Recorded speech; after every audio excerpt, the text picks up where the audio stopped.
After winning Super Bowl 59, the Philadelphia Eagles are at the top of the National Football League. How the NFL draft can help the Commanders knock them down a peg next season. That coming up on this Mock Draft Monday episode of Locked On Commanders.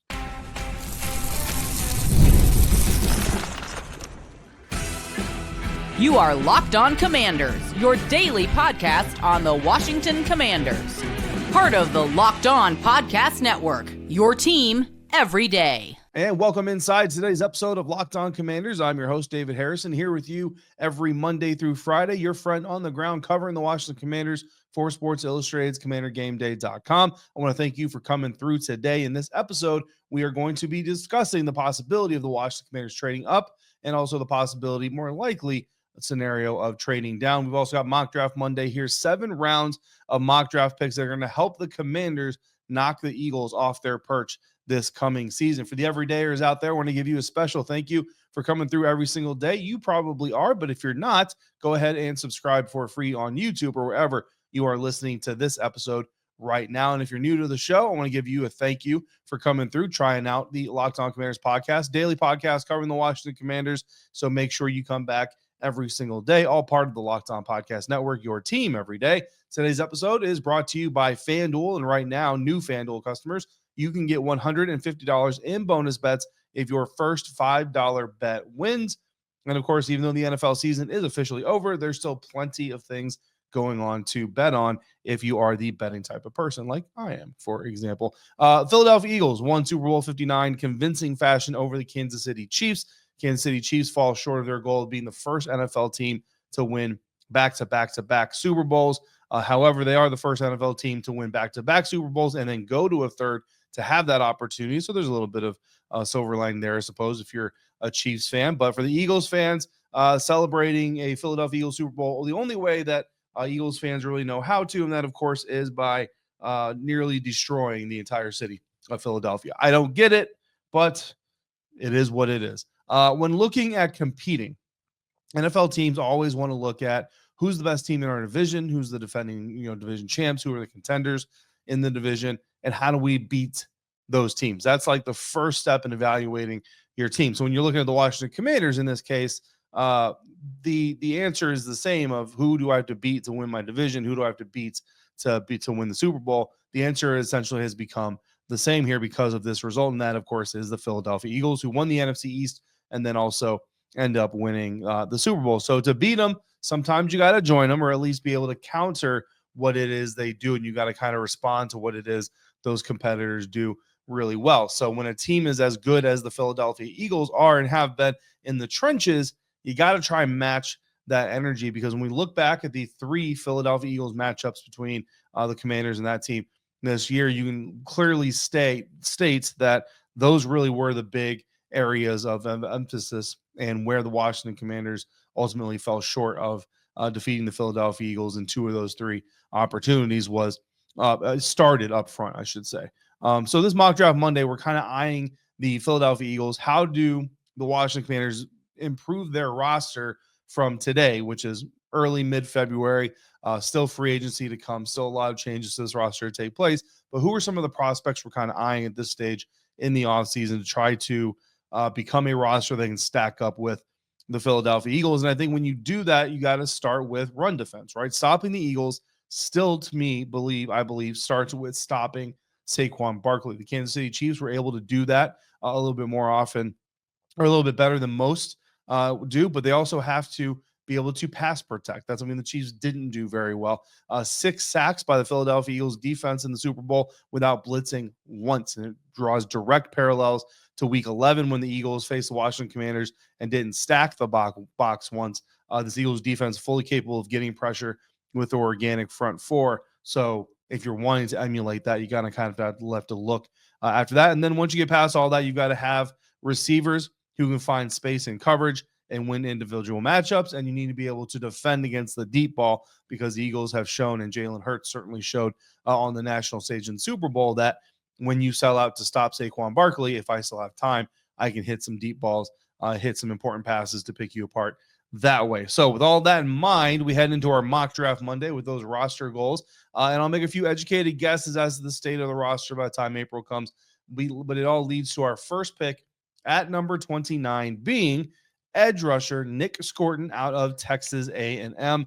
A bit surprised to see him still on the board here, to be quite honest with you, but when you're taking a guy with Trey Hendrickson comps, it's easy at number 29 to do that if he's going to be there. So we're going to take advantage of that. 6'4", 280-pound edge defender. Looking at his tape, looking at some scouting reports of guys who have watched him more than I have at this stage of the offseason. Scourton is very physical. He's got power, but also good energy and good range coming off of the edge. Plays with a plan. I think that's really kind of the biggest thing is you see a lot of edge rushers, edge defenders in the National Football League, or in college football, I should say, coming into the National Football League, who win a lot of their matchups. They have a lot of sexy highlights, but how much of it is because of what they do as a strategist, as a tactician, and how much of it is what they do because they have a natural physical advantage over their opponent, because that natural physical advantage over your opponent is not going to be the same in the NFL as it might have been in college football. So seeing a guy like Scourton play with a plan shows the ability to set up his opponents, flash his football IQ as well. Very, very important. Not as long as you'd like as an edge defender, which is why I think maybe he'll fall into the late first round in some mock drafts. Of course, by the time April comes, depending on how he tests and everything else, could be out of the first round. But there's a range here, early 20s, back half of the first round for Scourton. So this kind of plays out right there in that realm. So that's our first pick. And we're looking at, again, getting that edge rusher who can set the edge to try to contain Saquon Barkley. Again, we know the Eagles and Barkley really like to run those stretch zone reads, those outside runs, things like that. So you have an edge that hopefully will be able to counter that and set that edge and keep that thing contained. But you also have a guy who has pass rush ability for when the Eagles don't throw the ball or run the ball and try to throw it, he can get in there and get pressure on Jalen, because as good as Jalen Hurts was overall in the Super Bowl, you did see when the Chiefs were able to get pressure on him, definitely threw off his timing, threw off his accuracy. And those are exactly the types of things you want to be able to do. The Kansas City Chiefs defense just could not go about it consistently or get that pressure consistently and keep the pressure up on Jalen all night long, ultimately leading to their demise, along with obviously the turnovers that the Kansas City Chiefs gave away to the Philadelphia Eagles. So we've got our first kind of building block in place, or we've got a Saquon Barkley counter edge guy, Jalen Hurts pressure guy, all in one pick.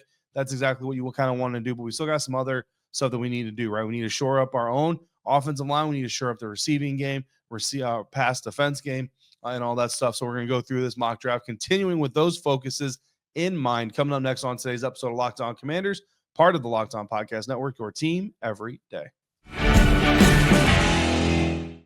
And we're doing that today thanks in part to our friends over at LinkedIn. As a small business owner, your work doesn't end when the clock hits 5. Your business is always on your mind, which means when it's time to hire, you need a partner that works just as hard as you do. And that is where LinkedIn Jobs comes in. When you clock out, LinkedIn clocks in. LinkedIn makes it easy for you to post your job for free, share it with your network, and get qualified candidates all in one place. LinkedIn's new feature can help you write job descriptions and then quickly get your job in front of the right people with deep candidate insights. And here's a pro tip: add the hashtag hiring frame to your profile picture to double your reach to qualified candidates. No wonder 72% of small businesses say that LinkedIn helps them find high quality hires. So post your job for free at linkedin.com/LockedOnNFL. Again, that's linkedin.com/LockedOnNFL to post your job for free. Terms and conditions apply. With one key pick in place from our mock draft Monday here on, or to start the week rather, we've got more work to do to stack up to the defending Super Bowl champions. And if you want to get even more out of the Locked On Commanders podcast, all you got to do is become an insider today. Go to joinsubtext.com/LockedOnCommanders. And from there, you're going to get inside information, direct analysis, direct opinions, direct news, all from me through your text messages. You're going to be able to text message me as well, your opinions, your thoughts, your questions. I'll contribute to the show in a way that goes beyond simply listening to the Locked On Commanders podcast. Again, join subtext.com/LockedOnCommanders to try it out for free for the first 2 weeks. We still got some new insiders coming through in the offseason, so I appreciate all of you. And I hope you enjoy it in the offseason, but also understand it gets a lot more in depth as we get closer to the actual season. Second round, number 61 pick overall for this event. We're going to go with offensive lineman Donovan Jackson out of Ohio State. So we go edge in the first round. Here we're going to come back. We're going to go offensive line So again, with our defensive front seven getting some help in the first round, we're going to come back through here and give our front five on the offensive side of things a little bit of help. We're going to stick to bolstering the trenches. And again, going with Ohio State lineman Donovan Jackson. And I say offensive lineman very specifically because you're going to see a lot of boards will rate him as a tackle. You're going to see some draft prospects or draft scouting profiles list him as a guard. So he's very much an O-lineman. It's really just kind of how the team sees him fitting into what they want to do and what they can do.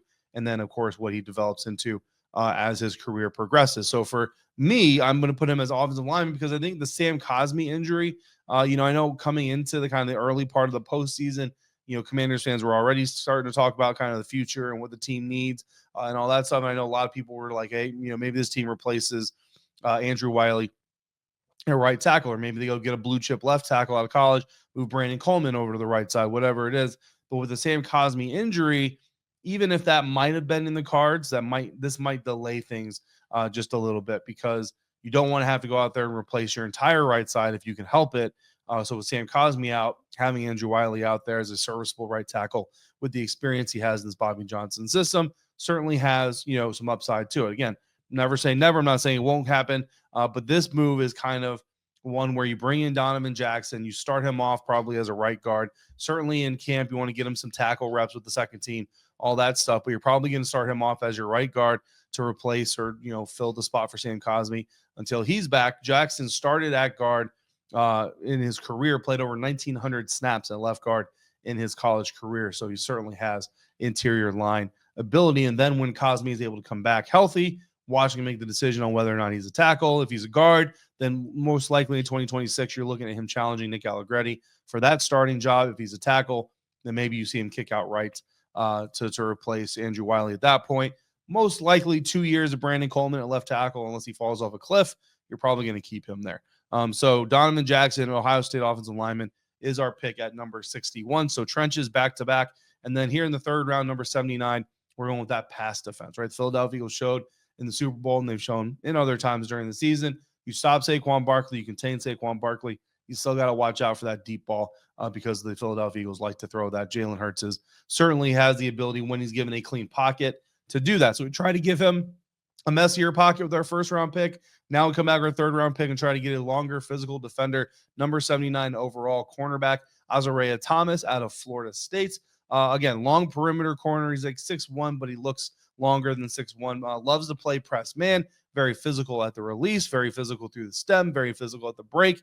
Going to get flagged from time to time. I'll just tell you right now, it's going to happen. But he has that physicality and that aggressive style that really fits kind of what Dan Quinn and defensive coordinator Joe Witt Jr. have said all along they really, really enjoy and appreciate about their defenders. Plays the ball aggressively, knows how to read receiver cues, right? Shows some of that football IQ. When the receiver turns his head, turns his head. Receiver's arms go up, his arm goes up. So a lot of mirroring and a lot of just mental acuity shown as he's playing full speed. Doesn't really flash the greatest ball skills in the world. Only 2 career interceptions, but you got to be in position first before you come down with the ball. So, of course, that's going to be an intriguing part of this whole thing. So Azareye'h Thomas, again, third rounder. Now we're trying to contain Saquon, pressure Jalen, but also get some help covering those over-the-top passes with a little bit of depth here at corner as we look to move on likely from Benjamin St-Juste and Michael Davis this offseason. Next pick, we're going to skip all the way to the 5th round. No 4th round picks on the book right now. Roughly about 152 after you include compensatory picks that are estimated here. We're going to go with wide receiver Kobe Hudson out of UCF. And on tape, Kobe Hudson flashes some great ball skills, makes catches through contact, through contention, very solid hands, doesn't have great downfield speed for the NFL. We'll see what he actually runs in his 40, but his quickness and his short field ability early is going to be beneficial in attacking zones, heavy coverage schemes. So again, you don't want to stack the box against the Washington Commanders. If you're the Philadelphia Eagles defense, getting a guy like Kobe Hudson who knife through or through the short zones, draw attention, maybe open some things backside for guys like Terry McLaurin, stuff like that, certainly brings some ability or some value. Plenty of college snaps outside and in, so he's got some slot ability as well. 5 years of college play starting in 2020 with Auburn, so certainly meets the experience moniker or level that usually AP seems to appreciate there in his draft pick. So there we go with Kobe Hudson, wide receiver out of UCF. Again, the 5th round guy. right? So you're not talking about him being your number 2 or your number 3. So we're hopefully talking about this being in addition to a Chris Godwin, or I know people like T. Higgins, or, any number of receivers out there. Maybe De'Ami Brown is back. Luke McCaffrey obviously will be back. So Kobe Hudson kind of in the mix there as a potential rotational player, not a every down player necessarily for your team. 7th round, we're always looking at, potential, and we're always looking at developmental guys, looking at probably 261 estimated here. Defensive lineman Tonka Hemingway out of South Carolina, a little bit of a tweener, which is the less positive way of saying versatile, right? So some would say versatile. You're versatile if you can do a lot of things at multiple different positions. You're a tweener if you're not sure where you're going to play and you've got deficiencies of both. So he's a little small to be an interior lineman, a little big to be an edge rusher, developmental guy, which means that's what you want in the 7th rounder. Certainly has upside. They just got to figure out where they would want to put him. For some reason, the PFF mock draft machine is actually missing 2 of the Washington Commanders picks in their simulator. 6th round pick, number 207 roughly, and another 7th round pick, number 238 roughly. So we're missing 2 picks from this class. But even with just what we have here, start off with edge help to try and contain a highly effective outside run game led by Saquon Barkley. Also, hopefully giving you a better pass rush to help chase down quarterback Jalen Hurts. The O-line help gives you immediate inside help to step up in place of Sam Cosmi, and the potential to contribute in the future. Elsewhere, you get a versatile and experienced corner, can play inside, can play outside, good depth guy. PFF's only correction to my mock draft was to take Kentucky cornerback Maxwell Hairston over FSU's Azareye'h Thomas. But to me, I went Thomas because, again, it's much more experience. He's got inside, outside versatility, and I think that's going to tip the scales when you talk about who Adam Peters would take in that situation. So we get a cornerback with multi-level ability.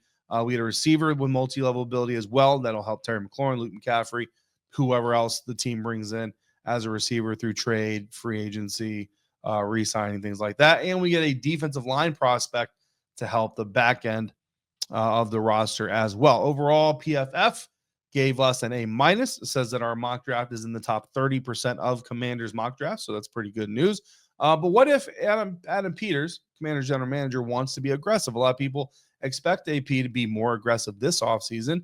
What if he wants to do that and trade up? How far might Washington move in the NFL draft's first round this year? We're going to dive into that coming up next on today's episode of Locked On Commanders, part of the Locked On Podcast Network, your team every day. And we're doing that thanks in part to our friends over at FanDuel. When the games tip off, the NBA action is just getting started. And it's NFL offseason when we've got NBA reads for FanDuel. There's no better place to get in on the NBA action this season than with FanDuel, America's #1 sportsbook. With FanDuel, you can place live bets throughout the game. So even if you miss the opening tip-off or want to bet on a fourth quarter comeback, you can stay in the action. If you're looking for a bigger payout, you can even combine your live bets into a same-game parlay. I love same-game parlays, and I love using FanDuel's live betting features because it keeps every moment of the game exciting. Whether I'm backing my team for a late-game rally or picking a player to hit a clutch 3, I never feel like I missed my opportunity. Plus, the app is easy to use, and when you win, you get paid instantly. Right now, new FanDuel customers, you can get $150 in bonus bets if your first $5 bet wins. Just visit FanDuel.com to join today. That's FanDuel.com for your shot at $150 in bonus bets. Make every moment more with FanDuel, an official sports betting partner of the NBA. Wrapping up today's episode of Locked On Commanders. Thanks again for coming through, making Locked On Commanders your first listen of the day, every day. We're going to start off our trade up or trade down conversation with a question from Insider Merle, who came through and said, rumors are swirling that the Tennessee Titans are looking to trade their pick. What would Washington have to give up to get it? A lot. So there are rumors swirling the Tennessee Titans are interested in trading out of the #1 overall pick. Very bluntly, I'm just going to put it because there's no quarterback that you should take at #1 overall. The Tennessee Titans know that. So they're hoping that somebody loves somebody else enough on this board to come up and pay a king's ransom to go and get it. Good luck to them. For the Washington Commanders, move up to from number 29 to #1. However, I think it's just kind of way out of Adam Peters' market. According to the Rich Hill model for draft pick trade values, the #1 pick is worth 1,000 points, while the number 29 pick is worth just 202. So you're going to have to make up nearly 800 points worth of pick value. And in fact, the Tennessee Titans might even try to tell you, well, you got to give us 900 more points because it's the #1 overall pick. which is a little bit more special, which no, it's not in this year's draft. Typically, future draft capital is halved in value. So a 2026 first round pick would only be worth about another 100 points. So Washington would have just 302 points, still be 700 points shy. Even if Tennessee gave Washington full credit for that pick, you're only up to half the value you need, and you've already given up 2 ones to move up to the number 1 pick this year. Since Adam Peters is not, at least doesn't appear to be interested in mortgaging all of his future drafts, you can presume it's going to take at least a player being involved. But with Tennessee building for the future, an older vet like Jonathan Allen isn't likely going to be that attractive to them. Perhaps Marshawn Lattimore would intrigue the Titans. He turns 29 this May, still shows top shelf ability when he's healthy. But I think the view that Lattimore could or should be moved this offseason by the Commanders is more of an outside view than an inside view. So I don't expect that to actually happen. Even if Lattimore was involved, you're not going to get first round trade value for him because you didn't pay first round trade value for him. So you're going to have to add a whole lot more. So you're talking 2 picks, Marshawn Lattimore, and more picks. It's just a lot. So I think it's much more likely, depending on how the board falls, that Washington would actually execute a trade for the Tennessee Titans to take number 29, and the Commanders move back to number 35, which is the 3rd overall pick in the 2nd round. The point value difference there is 32 points, so AP could potentially get the Titans' 4th round pick this year in that deal. Would move Washington from 3 picks in the top 80 to 4 picks in the top 102, and obviously give AP a 4th round pick there at the beginning of day 3 that he doesn't otherwise have. As far as moving up from pick number 29, again, it's worth 202 points. I wouldn't expect to jump higher than maybe number 22 to the Los Angeles Chargers. And that's assuming the Chargers want to move back. Funny enough, in some mock drafts, Texas A&M edge Nic Scourton, who we just took in this mock draft in the 1st round, number 29, is actually going around that number 22 range. Offensive tackle Gray Zabel out of North Dakota State, who is much more potential than proven ability, in my opinion. Texas cornerback Jahdae Barron, who is a guy that we've talked about as potential target if they don't go get a guy like Jordan Lewis or something to play the slot. Offensive tackle Kelvin Banks Jr. Out of Texas. I think I like him more than Gray Zabel, to be quite honest with you. So those are all guys that are kind of going around that 22 pick range.